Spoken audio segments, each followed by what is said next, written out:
তাসের ঘরের মতো হুড়মুড়িয়ে ভেঙে পড়ল তারাতলার নির্মীয়মান গোডাউন।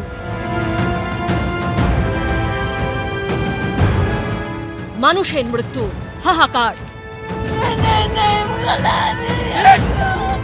এরপরই প্রশ্ন উঠতে শুরু করেছে, কিভাবে ঘটল এত বড় দুর্ঘটনা? কার গাফিলতি? কারা দায়ী?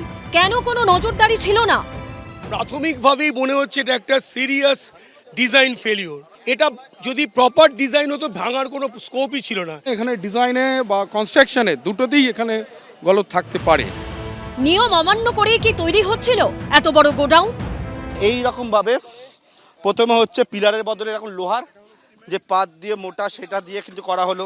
তারপরে হচ্ছে মাঝখান থেকে এই রকম লোহার পাত দেওয়া হলো, এর মাঝখান থেকে হচ্ছে এই রকম টাইবিম দেওয়া হয় এবং তার তলায় তলায় এরকম লোহার পাত দেওয়া হয়। তারপরে কি করা হয়, তারপরে হচ্ছে এরকম যে টিন, সেই টিন যেটা দেখতে পাচ্ছি এরকম টিন, সেই টিন দেওয়া হয়েছে। তার ওপরে হচ্ছে একেবারে সিমেন্ট স্টোন চিপ দিয়ে এইরকম হচ্ছে ঢালাই হয়। প্রাথমিকভাবেই মনে হচ্ছে এটা একটা সিরিয়াস ডিজাইন ফেলিওর। এটা যদি প্রপার ডিজাইন হতো ভাঙার কোনো স্কোপই ছিল না। ডিজাইনটা মানে তার ফাউন্ডেশন থেকে শুরু করে কালাম বিম যদি প্রপারলি ডিজাইন করা হতো এটা ভেঙে পড়ার কারণ নেই। এটা দেখে মনে হচ্ছে স্ট্রাকচার হয়েছে সামান্য ঝড় বৃষ্টিতে যা লোড হয়েছে, মূলত যদি হয়ে থাকে সেটাই সে সহ্য করতে পারেনি। Land use and development control plan যেটা গভর্নমেন্ট অফ ওয়েস্ট বেঙ্গল আছে, সেই প্রসিডিওর সেটা মেনেছে কিনা। স্থানীয়দের দাবি, বিল্ডিং এর নিচের তলায় কাজ চলছিল, তখনই হুড়মুড়িয়ে ভেঙে পড়ে ছাদ।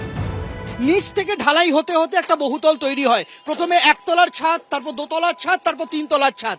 কিন্তু এখানে যেহেতু কোনো ঢালাই কলমের ওপরে কোনো এই কাঠামোটা দাঁড়িয়ে ছিল না, লোহার বিমের ওপরে দাঁড়িয়েছিল, ইস্পাতের খুঁটির ওপরে দাঁড়িয়েছিল, তাই একেবারে সোজাসুজি ইস্পাতের খুঁটি খাড়া করা হয়েছিল এবং তারপর ওপর থেকে ঢালাই করতে করতে প্রথমে তিনতলা ঢালাই করা হয়, তারপর দোতলার ছাদ ঢালাই করা হয়, তারপর একদম নিচের অংশে ছাদ ঢালাইয়ের কাজ চলছিল যখন এই বিপত্তিটা হয়েছে। দেখুন, এই স্ট্রাকচারটা প্রাথমিকভাবে দেখে যেটা মনে হচ্ছে ইনএডিকুয়েট স্ট্রাকচার।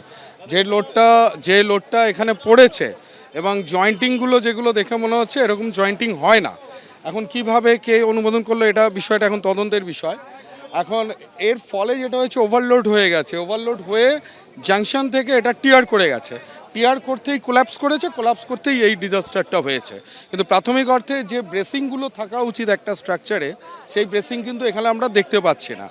এটা নজরদারি কারা করে? মূলত পোর্টের জায়গা লিজ দেওয়া হয়েছিল, কিন্তু এই স্ট্রাকচারটার কার দেখার দায়িত্ব বেশিরভাগ ক্ষেত্রে পোর্টের জমি লিজ দেবে এবং কেএমসি অনুমোদিত কোনো স্ট্রাকচারাল ইঞ্জিনিয়ারকে দিয়ে ওনারকে ডিজাইনটা করাতে হবে। এবং এইসব যে স্ট্রাকচারগুলো সেগুলো জেনারেলি কলকাতা কর্পোরেশন অনুমোদন দেওয়ার আগে যাদবপুর বা শিবপুর বা আইআইটি থেকে এইগুলোকে ভেটিং করানো হয়, তারপর এই কাজগুলো চালু করা হয়। কিন্তু এখানকার যে এলিমেন্টগুলো এখন স্ট্রাকচারের দেখতে পাচ্ছি, মানে স্ট্রাকচারাল ডিজাইনের বেসিক ফান্ডামেন্টাল জিনিসগুলো দেখতে পাচ্ছি না। কেন, কি দেখতে পাচ্ছেন? এত বড় স্ট্রাকচার ফার্স্ট হচ্ছে ব্রেসিং থাকা উচিত। আমি কোনোটাই ভার্টিক্যাল মেম্বার দেখছি, ব্রেসিং দেখতেই পাচ্ছি না।